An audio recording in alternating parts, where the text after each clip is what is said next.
Welcome అండి అందరికీ. Today మనం tan 2x from the first principle తో డెరైవ్ చేద్దాం. ఫస్ట్ మనం ఇచ్చిన tan 2x ని f of x అనుకోవాలి. f of x is equals to tan 2x. Next మనం ఏం చేయాలమ్మా, f of x plus h find out చేయాలి. అంటే tan 2 into x ప్లస్ లో x ప్లస్ h పెట్టాలి. ఓకేనా, ఇది సాల్వ్ చేస్తే tan 2x plus 2h.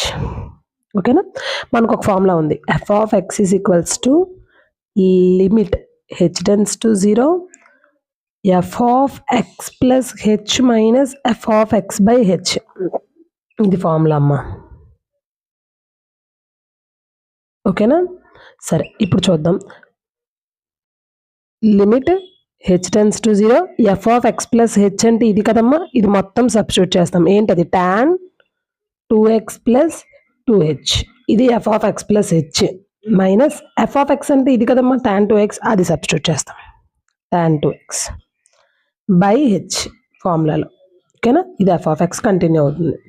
సరే, లిమిట్ h tends to 0, ముందు ఇది 1/h కదమ్మా, 1/h కదా, ముందు 1/h ని పక్కకు తీసేస్తే ఇది tan ని మనం సైన్ బై కాస్ అని రాసుకోవచ్చు.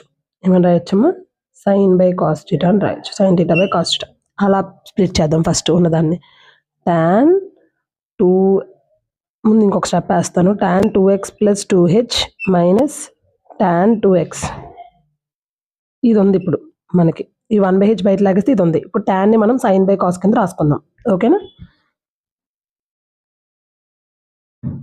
So limit h tends to 0 1/h, అది కామన్, అలా వేస్తూనే ఉండాలి మనం. ఓకేనా, sine 2x plus 2h by cos 2x plus 2h minus tan ని మళ్ళీ sin 2x by cos 2x.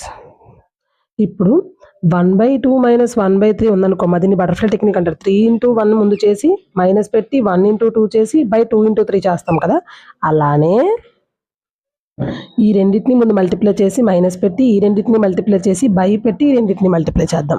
ఓకేనా, ఇది ఎల్సిఎం చేసే పద్ధతి. Limit h tends to 0 1/h. ఇప్పుడు sine 2x plus 2h into ఈ కాస్ 2x అటు వెళ్ళిపోతుంది, కాస్ 2x మైనస్ ఉంది కదా మధ్యలో, మైనస్ మల్టిప్లై చేసి ఇప్పుడు సైన్ 2x ఇంటూ ఇది అంటే ఇలా cos 2x plus 2h.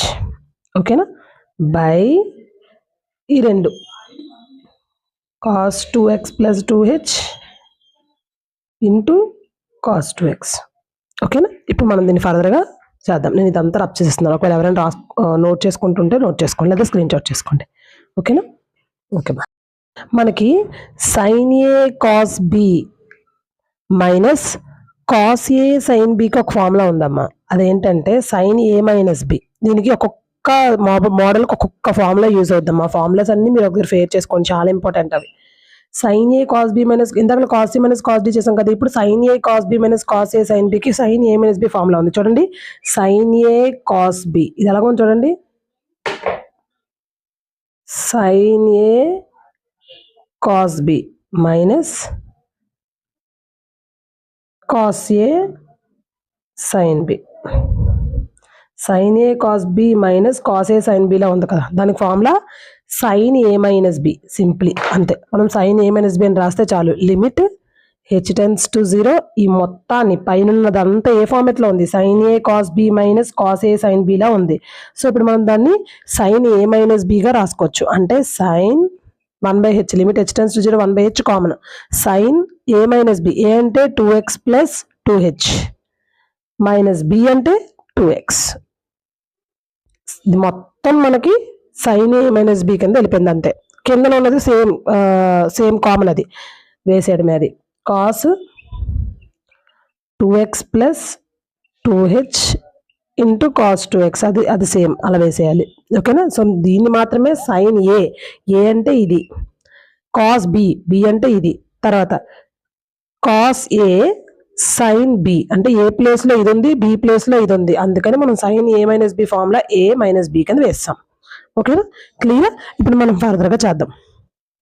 2x ఇది -2x రెండు గెట్ క్యాన్సిల్.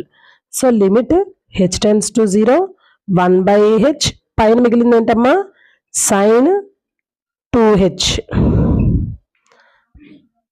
దీనికో లిమిట్ అప్లై చేయండి. మళ్ళీ లిమిట్ h టెన్స్ టు 0 పెట్టుకొని మరి మనకు 1 ఈ వాల్యూ అంతా మిగిలిపోయింది కదా దానికి కూడా లిమిట్ అప్లై చేయాలి. cos 2x + 2h into cos 2x. ఈ పైన ఉన్న టర్మ్లో 2x కాన్సల్ sin 2h మిగిలింది. sin 2h /h దీనికి మనకు ఒక వాల్యూ ఉంది. 2ని పక్కకు తీసేస్తే sin h /h వాల్యూ 1 కదా, అందుకని దీనికి ఒక లిమిట్ పెట్టుకున్నాం, దీనికి ఒక లిమిట్ పెట్టుకున్నాం. లిమిట్ని స్ప్లిట్ చేసాం. ఇప్పుడు 2 ఉంది కదమ్మా, 2ని మనం బయట తీసుకొచ్చేస్తే 2 limit h tends to 0 sin h కదా మిగులుతుంది, 2 బయటకు వెళ్ళిపోతాయి, sin h/h మళ్ళీ దీని వాల్యూ 1 కదా, అందుకని ఓకేనా. ఇప్పుడు మనం లిమిట్ డైరెక్ట్గా దీన్ని అప్లై చేసేద్దాం. 1/cos 2x లాగే ఉంటుంది ఎందుకంటే అది h లేదు కాబట్టి, ప్లస్ h 0 కదా, లిమిట్ h టెన్స్ టు 0 అంటే h 0 కదా, అందుకని 2 × 0 0. ఈ cos 2x యాజ్ టీజ్గా వచ్చేస్తుంది అంతే. క్లియర్? h దగ్గర మాత్రమే 0 పెట్టాలి. సో దీని వాల్యూ మనకు 1 × 1/cos 2x + 0 అంటే 2x కదా, cos 2x into cos 2x. 1/cos అంటే సీకెంట్ అమ్మ. 1/cos 2x అంటే ఏంటి, సీకెంట్ 2x అంటే ఇది 2 × 1/cos × cos square x లా ఉంది కదా, cos square 2x. మరి cos అంటే సీకెంట్ కదా, సో 2 × 1/cos అంటే సీకెంట్ స్క్వేర్ 2x. అంతే ఫామ్ చేసే పద్ధతి. ఓకేనా, చాలా చాలా జాగ్రత్తగా చేయాలి. ఫస్ట్ ప్రిన్సిపల్ అనేది చాలా ఇంపార్టెంట్, అలానే మనం చాలా జాగ్రత్తగా చేయాలి. ఎందుకంటే ఇక్కడ f(x) అనేది మనం తీసుకోవాలి, తర్వాత f(x) ఇచ్చింది తీసుకోవాలి, తర్వాత అందులో f(x + h) సబ్స్టిట్యూట్ చేయాలి. మనకు ఫార్ములా ఉంది కదా, limit h tends to 0 1/h substitute చేయాలి. సబ్స్టిట్యూట్ చేసిన దగ్గర నుంచి ఏ ఫార్ములా యూజ్ అవుతుందో మనం చూసుకోవాలి జాగ్రత్తగా. Whether it maybe cos c - cos d లో ఉంటే ఆ ఫార్ములా వేయాలి, sin c - sin d లో ఉంటే ఆ ఫార్ములా వేయాలి, ఇందులో ఉంటే ఆ ఫార్ములా మనం సబ్స్టిట్యూట్ చేయాలి. అందుకని దీనికి మొత్తం ఒక 6-7 ఫార్ములాస్ ఉంటాయి. మీ ఫార్ములాస్ అన్ని నేను ఒక వీడియో చేశాను, అది మీరు ఒకసారి చూస్తే దేనికి ఏ ఫార్ములా యూజ్ అవుతుంది అనేది మీకు అర్థమవుతుంది. ఇదే మీరు వీడియో చూస్తున్నట్లయితే మీరు కన్ఫ్యూజ్ అవుతారు. ఫస్ట్ నుంచి వీడియోస్ చూస్తున్నట్లయితే డెరివేటివ్స్ది మీకు అర్థమవుతుంది. డిఫరెన్షియేషన్ ఫస్ట్ వీడియో నుంచి చూస్తే ఇది మీకు ఈజీ అవుతుంది, కేక్ వాక్ అవుతుంది. ఓకేనా, సో అదమ్మా ఇప్పుడు మనకు ఆన్సర్ 2 secant square 2x వచ్చింది. ఓకేనా, అంటే ట్రిగ్నోమెట్రీ ఫార్ములాస్ కూడా రావాలి. అన్ని ఒకదానికొకటి మ్యాథ్ అమ్మ ఒకదానికొకటి ఇంటర్లింక్ అయి ఉంటుంది. ఒక సబ్జెక్ట్ ఒక చాప్టర్ నుండి ఇంకో చాప్టర్కి, ఇక్కడ మనకి సైన్లు కాస్లు ట్రిగ్నోమెట్రీ వచ్చింది డిఫరెన్షియేషన్లో. సో అలా అనమాట. ఓకేనా, ఎక్కడ మనకి ఇదంతా ఒక చైన్ రిలేషన్లో ఉంటుంది. ఓకేనా, సో మనం ఇప్పుడు 4th క్వశ్చన్ చూద్దాం డిఫరెన్షియేషన్లో.